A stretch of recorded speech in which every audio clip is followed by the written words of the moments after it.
আজ থেকে প্রায় 252 মিলিয়ন বছর আগে, যখন পৃথিবীতে কোনো মানুষের অস্তিত্ব ছিল না এবং কিছু ভয়ঙ্কর প্রাণীর রাজত্ব ছিল পুরো প্ল্যানেটে।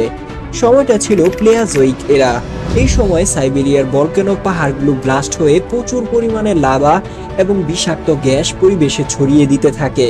একটু চিন্তা করুন তো, পরিস্থিতি এতটাই ভয়ানক ছিল যেখানে একদিকে জমিনে রাজত্ব করা প্রাণী লেস্টোসরাস এক একটি শ্বাস নেওয়ার জন্য লড়াই করছিল, এর ঠিক উল্টো দিকে সমুদ্রকে নিজের রাজত্ব মনে করা ক্লডিওসরাসকেও পানির এক একটি ফোঁটা গিলতে গিয়ে হাজারবার ভাবতে হয়েছিল। এই স্থলজ এবং জলজ প্রাণীরাও বুঝতে পেরে গিয়েছিল যে তাদের সময় এখন শেষ, এবং ঠিক তেমনটাই হয়েছে, যার ভয় সব প্রাণীরই ছিল। বিজ্ঞানীদের মত অনুযায়ী আজ থেকে প্রায় 252 মিলিয়ন বছর আগে দ্য গ্রেট ডাইং নামে পরিচিত এই ইভেন্টে সমুদ্রের 90% জলজ প্রাণী এবং ভূপৃষ্ঠের প্রায় সকল গাছপালা সহ পোকামাকড় এবং 70% স্থলজ প্রাণী বিলুপ্ত হয়ে যায়। একদিকে এই ঘটনা যতটা বেদনাদায়ক, অন্যদিকে ঠিক ততটাই আনন্দেরও, কেননা প্রকৃতির নিয়ম অনুযায়ী যেখানে এক প্রজাতির বিলুপ্তি ঘটে, ঠিক সেখানেই আরেকটি নতুন প্রজাতির জন্ম হয়। ইভেন এখানেও এই প্রাণীগুলোর বিলুপ্তি হওয়ার কারণে পৃথিবীতে নতুন কিছু প্রাণীর জন্ম হয়। আসলে আমি বলতে চাচ্ছি একেবারে নতুন, একেবারে মাসুম, অথবা আপনার চোখে সবচেয়ে ভয়ানক ডায়নোসরের কথা। 1841 সালে লন্ডনের প্রাকৃতিক ইতিহাস জাদুঘরের প্রথম পরিচালক রিচার্ড ওয়েন এই বিশাল প্রাগৈতিহাসিক সরীসৃপদের ডায়নোসরের নাম দিয়েছিলেন। ডায়নোসর শব্দটির উৎপত্তি গ্রিক ভাষা ডিনোস প্লাস সরাস শব্দ থেকে এসেছে, যার ডিনোস শব্দের অর্থ হচ্ছে টেরিবল এবং সরাস শব্দের অর্থ হচ্ছে লিজার্ড, অর্থাৎ বাংলায় একটি ভয়ঙ্কর টিকটিকি। লিটারালি এটাই মানে হয় ডায়নোসর শব্দের। বিজ্ঞানীদের রেকর্ড অনুযায়ী যখন দ্য গ্রেট ডাইং হয়েছিল, তখন প্যানজিয়া মহাদেশের সুদূর উত্তরে এক বিশাল ধ্বংসের শুরু হয়েছিল। হাজার বছর শান্ত থাকার কারণে পৃথিবী পৃষ্ঠের নিচে থাকা লাভা অ্যাক্টিভেট হচ্ছিল। উপর থেকে দেখতে শান্ত মনে হলেও এর ভিতরে তুফান চলছে এবং এটি বিস্ফোরণ হওয়ার জন্য দুর্বল জায়গা খুঁজছে। প্যানজিয়ার উপরের স্তরের নিচে এক গরম ম্যাগমার ব্লুম উপরের দিকে উঠছিল। এই বিস্ফোরণ শুরু হওয়ার পর ধারাবাহিকভাবে 1 লাখ বছর পর্যন্ত চলছিল। বিজ্ঞানীদের ধারণা অনুযায়ী এই সময়কার লাভা বিস্ফোরণগুলো অন্য সব বিস্ফোরণ থেকে অনেক শক্তিশালী ছিল, যার কারণে আমেরিকার মতো বিশাল এক এলাকা লাভায় ডুবে গিয়েছিল। আর এটা শুধু ধ্বংসের শুরু ছিল। পৃথিবীকে এই পরিস্থিতি থেকে বের হতে প্রায় 10 মিলিয়ন বছর লেগে গিয়েছিল। কারণ হচ্ছে এই ইভেন্টে পৃথিবীর গ্রিন হাউস গ্যাসের পরিমাণ অনেক বেড়ে গিয়েছিল এবং এতে পৃথিবীর তাপমাত্রাও প্রচুর পরিমাণে বেড়ে গিয়েছিল। ধারণা করা হয় যে এই পর্যন্ত পৃথিবীতে জীবন সৃষ্টির পর সবচেয়ে বেশি তাপমাত্রার সময় ছিল এটি। এই সময়টিতে পৃথিবীর ক্লাইমেট অনেক শুষ্ক এবং ড্রাই ছিল এবং খুব কম সময়েই বৃষ্টি হতো। এরকম ক্লাইমেট থেকে বাঁচতে বিশাল আকারের গাছপালাগুলো নিজেদেরকে গরম এবং ড্রাই এনভায়রনমেন্টে সার্ভাইভ করানোর জন্য কোন শেপের কনভার্সে ইভলভ হতে শুরু করে, যেন তারা কম পানি ব্যবহার করে বেঁচে থাকতে পারে। গাছপালার এই ইভলিউশনের পর একটি সময় গিয়ে পৃথিবীতে আরো একবার কোনো প্যারাডাইসের মতো জীবনের সজীবতা আসতে শুরু করে।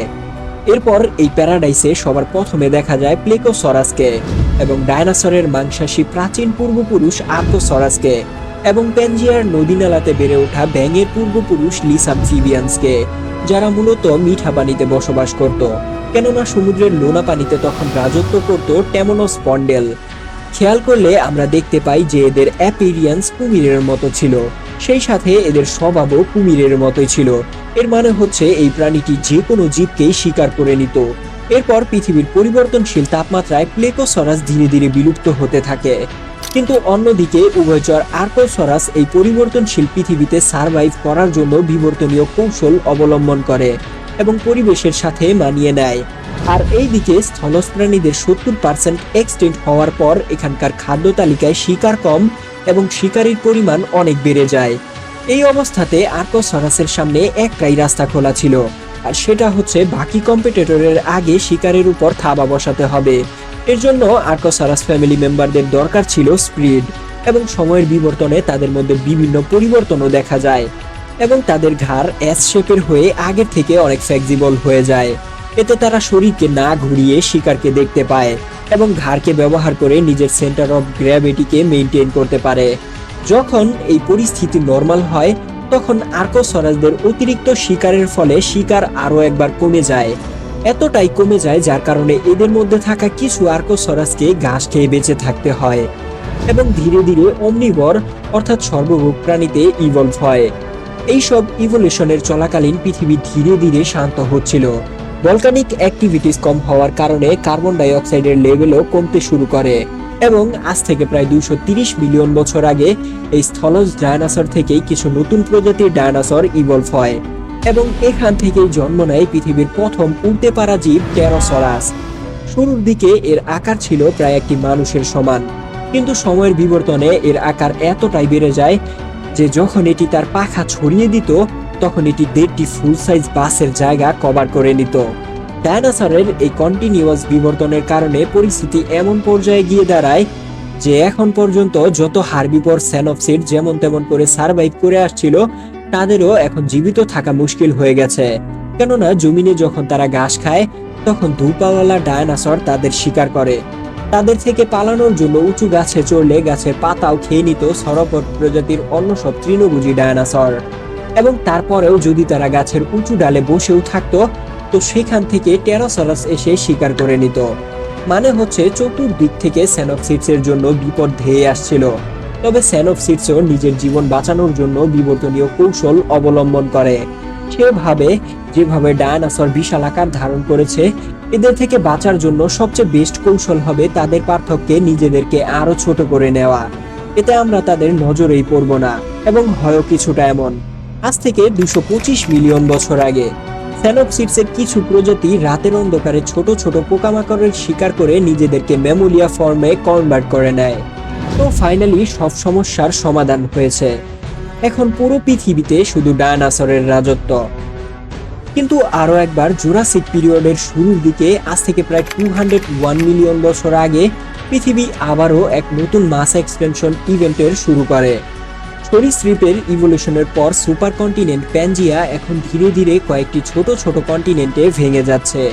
অ্যাক্টিভ টেকটনিক প্লেট ম্যাগমার নদীকে পৃথিবীর পৃষ্ঠের দিকে ঠেলতে থাকে, যার কারণে পৃথিবীর রূপ পুরোপুরি চেঞ্জ হয়ে যায়। একটি জ্বলন্ত ফাটল প্রতি বছরের বিশাল ভূমিকে 2টি অংশে ভাগ করে দেয়।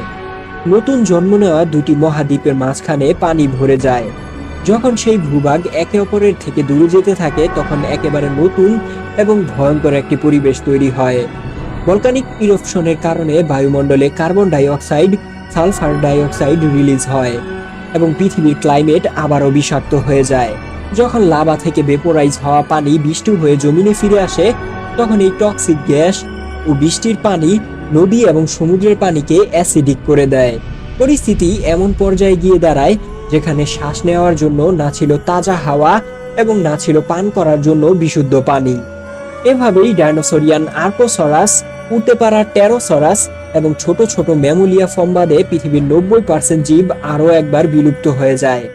এবং এরপর সময়ের বিবর্তনে সমুদ্রের পানি, ভলকানিক ইরপশন পরবর্তী কয়েক মিলিয়ন বছরের জন্য ধীরে ধীরে শান্ত হতে থাকে এবং শুরু হয় দ্য জুরাসিক পিরিয়ড।